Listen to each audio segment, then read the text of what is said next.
warahmatullahi wabarakatuh. Selamat pagi anak-anak. Pagi Ibu. Gimana kabarnya hari ini? Alhamdulillah baik. Semoga kita semua diberikan kesehatan dan kalian semua tetap semangat sampai pembelajaran hari ini selesai. Baik, sebelum mulai belajar pada pagi hari ini, lagi kita berdoa menurut kepercayaan di hati masing-masing. Berdoa dan silakan. Berdoa dan syukur. Oke, pertanyaan terlebih dahulu hari ini ada yang nggak masuk? Masuk semua, alhamdulillah. Oke, sebelum kita masuk ke pembelajaran pada pagi hari ini, Ibu mau tanya dulu nih. Kalian kalau dapat uang saku itu dari orang tua, itu biasanya langsung dihabisin atau kalian budgeting dulu? Habisin. Ada langsung dibudgeting, ada yang dibudgeting dulu nggak? Coba katakan. Nggak ada ya. Nah, kalian tahu nggak sih kenapa sih kita perlu untuk melakukan budgeting pada uang saku kita? Ya, supaya nggak boros. Iya betul, biar kita tahu ada pengeluaran dan juga penerimaan masalahnya itu buat apa aja. Nah, kalian tahu nggak sih ternyata yang perlu melakukan budgeting itu bukan cuma kita, tapi negara juga harus melakukan budgeting tiap tahunnya. Baik, kita langsung saja ke materi tujuan pembelajaran. Yang pertama, di sini kita diharapkan mampu untuk memahami APBN dan juga APBD. Yang kedua, mampu untuk menjelaskan fungsi, tujuan dan juga mekanismenya. Yang ketiga, mampu untuk mengidentifikasi komponen pendapatan dan juga belanja. Dan yang terakhir, mampu untuk menjelaskan peran APBN dan juga APBD dalam pembangunan ekonomi negara dan juga daerah. Kita masuk ke materi pertama, yaitu pengertian APBN. APBN atau anggaran pendapatan dan belanja negara merupakan rencana keuangan tahunan pemerintah pusat yang disusun secara sistematis, yang berisi rincian seluruh pendapatan negara dan juga pengeluaran negara selama 1 tahun anggaran. Tujuan dari dibuatnya APBN itu yang pertama untuk mengatur pemasukan dan juga pengeluaran negara, meningkatkan kesejahteraan masyarakat dan juga membiayai pembangunan nasional. Contohnya itu seperti proyek pembangunan jalan tol, subsidi kesehatan dan lain-lain. Next, kita ada fungsi dari APBN dan juga APBD. Di sini ada 4 fungsi utama yang perlu kita ketahui bersama. Yang pertama yaitu fungsi alokasi, di mana APBN dan juga APBD itu digunakan untuk mengalokasikan sumber daya agar efisien. Misalnya itu untuk pembangunan infrastruktur, pendidikan, dan juga kesehatan. Lalu ada fungsi yang kedua yaitu fungsi distribusi. APBN dan juga APBD itu berfungsi untuk pemerataan pendapatan masyarakat, misalnya melalui subsidi sosial dan juga program kesejahteraan lainnya. Dan yang ketiga ada fungsi stabilisasi. APBN dan juga APBD menjaga kestabilan ekonomi seperti mengendalikan inflasi, mengurangi pengangguran dan juga menjaga pertumbuhan ekonomi. Dan fungsi yang terakhir yaitu fungsi perencanaan dan juga regulasi. APBN dan APBD itu digunakan sebagai pedoman untuk merencanakan kegiatan pemerintah atau lebih terarah dan juga sistematis dalam 1 tahun anggaran. Lanjut, kita ada sumber penerimaan APBN. Yang pertama itu dari penerimaan pajak. Bentuk-bentuknya sendiri ada dari PPh, PPN, PPB, bea masuk dan cukai, PPNBM dan lain sebagainya. Contohnya itu misalkan kalian tidak menerima tunjangan Indomaret atau Alfamart, pastikan kalian mendapatkan surat pembayaran. Nah, kalau kalian perhatikan, kalian bawa surat pembayaran itu, kalian akan mendapatkan tulisan PPN. Nah, hal yang kelihatan kecil kayak gitu itu ternyata masuk menjadi sumber penerimaan APBN negara. Lalu ada yang kedua adalah penerimaan negara bukan pajak atau PNBP. Contohnya itu seperti hasil pengolahan sumber daya alam, seperti minyak bumi, gas dan lain sebagainya. Ada biaya administrasi pelayanan dan juga pendapatan pendidikan dan kesehatan. Selanjutnya itu ada penerimaan negara dan hibah. Contohnya itu bantuan dari organisasi internasional untuk pendidikan, kesehatan atau penanggulangan bencana.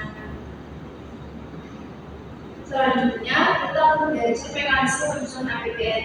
Di sini ada beberapa komponen. Yang pertama yaitu perencanaan, di mana pemerintah itu akan menyusun rencana dan juga kebutuhan anggaran negara. Yang selanjutnya yaitu ada penyusunan rencana undang-undang APBN. Di sini Presiden dan juga Kementerian Keuangan itu akan menyusun rencana undang-undang APBN. Dan selanjutnya ada pembahasan DPR. Di sini RUU APBN itu akan dibahas bersama DPR hingga mencapai persetujuan.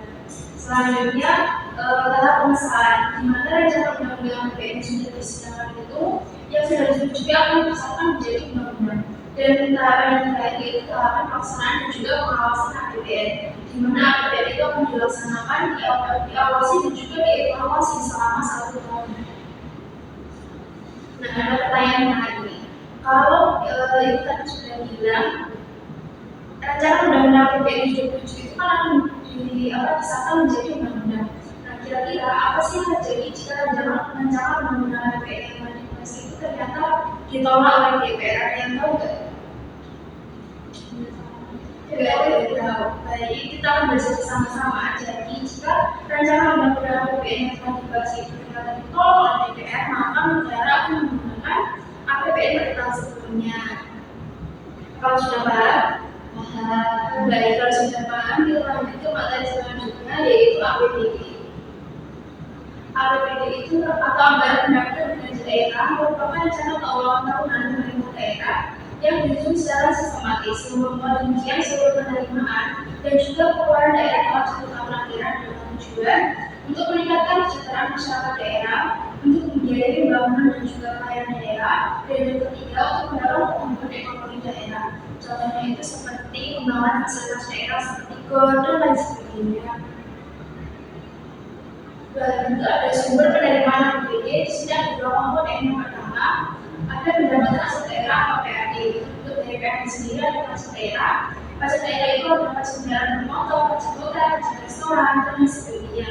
Ada juga retribusi parkir, biaya parkir, retribusi pasar, dan lain sebagainya. Ada juga hasil pengelolaan kekayaan daerah.